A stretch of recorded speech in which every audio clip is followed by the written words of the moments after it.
A major update on the shooting by Athens police officers we first brought you as breaking news last night. Today, we're hearing from witnesses in the neighborhood where 40-year-old Maurice White was shot and killed. We have also seen video of that shooting. WAAY 31 reporter Paige Meyer joins us now live from Athens, where that shooting happened. And Paige, start with that video and then tell us about what neighbors are telling you today.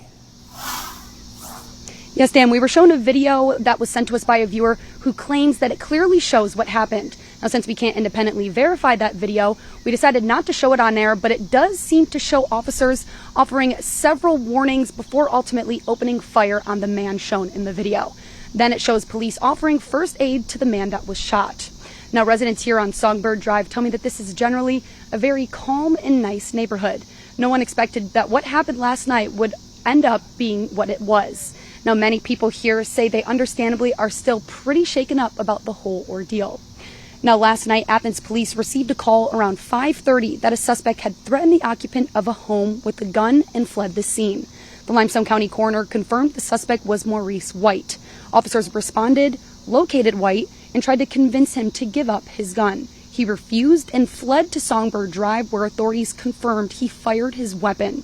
Now, authorities say White went in between two homes where an officer used a taser on him after refusing to drop his weapon. White eventually pointed his gun at officers and was shot around 7:20 p.m. Now, officers rendered first aid, were unsuccessful, and White died at the scene. Now, a neighbor tells me he was home last night during the incident. He says he heard arguing and gunshots coming from down the street. He opened his garage door to see what was happening and saw a concerning and shocking sight. When I opened the door, there was a man standing right in front of my mailbox with a gun in his hand. And I don't know if it was just the cops or my neighbors or a combination of the two, but they were all yelling for me to close my garage door.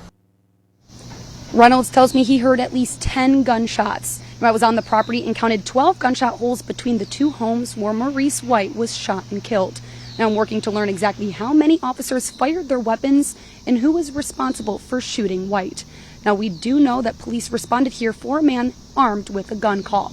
Now, I have reached out to Athens police as well as the Alabama Law Enforcement Agency to try to get more information on this incident. Now, the Alabama Law Enforcement Agency says they are working to get me more information, and the Athens Police Department says they've released everything that they can at this time. Now, coming up on WAAY 31 News at 5, I will have this full story as well as more information that we've been able to confirm. But for now, reporting live in Athens with coverage you can count on. Paige Meyer, WAAY 31 News.